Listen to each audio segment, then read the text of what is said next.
I want to first start in this question, noting that when they gave this question, it did pertain to the knowledge of differentiable functions or the chain rule involving implicit differentiation. Although it is a pre-calculus question, it says assume that x and y are both differentiable functions. They definitely made a typo in this. Let me word this out. Assuming that x and y are both differentiable functions of t, find the required values. They're dy dt and dx dt. Now you can't come up with any reasonable free body diagram in terms of Pythagorean theorem, whatever the case may be. You have to understand operator notation. We'll get to that. The idea here is that we can't do anything with x equals 4. This is a typo. That's the only way to, you have to assume this is a typo because it's not, notice how it gives you x equals 2 and x equals 1. So logically, this is a typo. They must mean dy dx is equal to 4.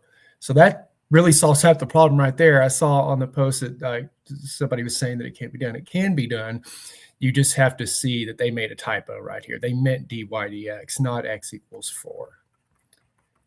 So let's get down to the meat and potatoes. In both of these, what you have to understand is operator notation. So let's go to the board here.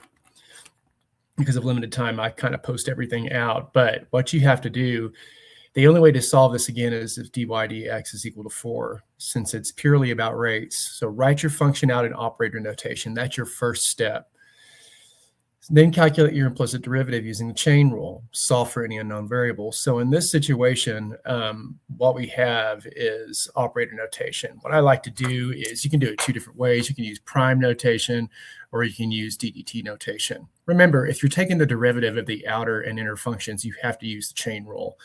That gives you dy dx for the outer function, the part of the problem that must have been exactly what it was, dy dx is equal to 4. And of course, you have to take the derivative by using the chain rule of this inner function. So that's going to give you dx dt. In other notation, you would do the outer differentiable y prime of x of t and times x prime of t. These are the same thing, just different notation. So then a lot of times people will just write y prime and then x prime. That's also acceptable. So in this one, if we do part A, assuming that dy dx is 4 and x prime or dx dt is equal to 14, and that this is useless information. And the reason being is because when you do your derivative, which is actually done here, if you like this notation here starting out, this is how you would do that, just as I stated. So then you just plug that in for dy dt, because part A is asking for dy dt. You mark out any relevant information. Again, it's due to rates, and we have all this. Notice how there's no, we're just calculating the rates here. There's no actual function given. That requires a knowledge in operator notation.